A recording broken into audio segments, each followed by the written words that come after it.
The Book of Genesis, Chapter 1. In the beginning, God created the heavens and the earth. Now the earth was formless and empty. Darkness was over the surface of the deep, and the Spirit of God was hovering over the waters. And God said, "Let there be light," and there was light. God saw that light was good, and He separated light from the darkness. God called light day, and the darkness He called night. And there was evening, and there was morning, the first day.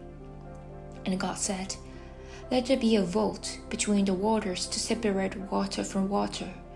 So God made the vault and separated the water under the vault from the water above it.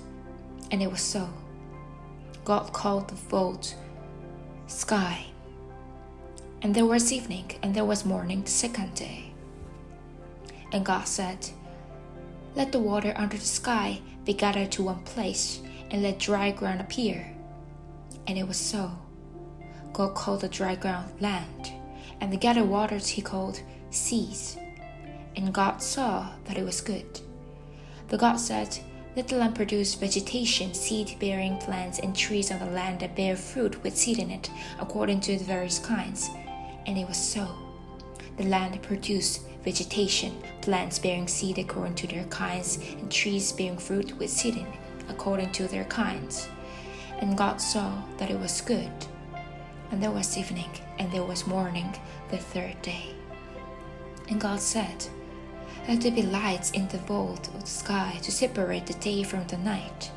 Let them serve as signs to mark secret times and days and years.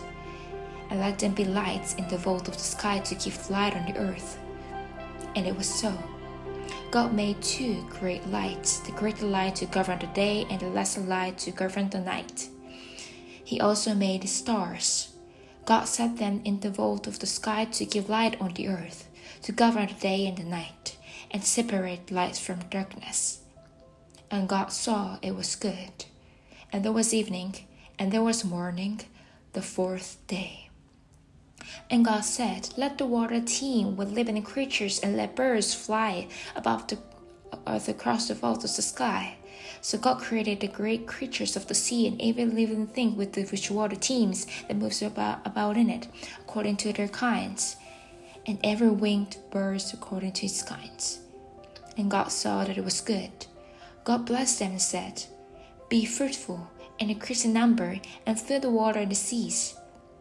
And let the birds increase on the earth." And there was evening, and there was morning, the fifth day.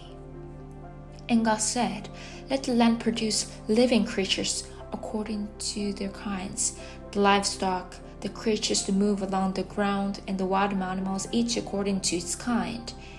And it was so. God made the wild animals according to their kinds, the livestock according to their kinds, and all the creatures that move along the ground according to their kinds. And the God saw that it was good. Then God said, "Let us make mankind in our image, in our likeness, so that they may rule over the fish in the sea, and the birds in the sky, over the livestock, and all the wild animals, and all the creatures that move along the ground." So God created mankind in His own image. In the image of God He created them. Male and female He created them.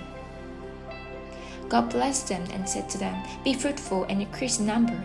Fill the earth and subdue it. Rule over the fish in the sea and the birds in the sky, and over every living creature that moves on the ground." Then God said, "I give you every seed-bearing plant on the face of the whole earth, and every tree that fruits fruit with seed in it. That will be yours for food.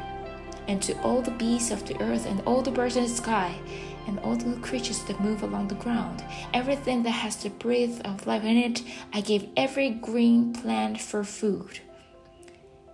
And it was so. God saw all that He had made, and it was very good. And there was evening, and there was morning, the sixth day.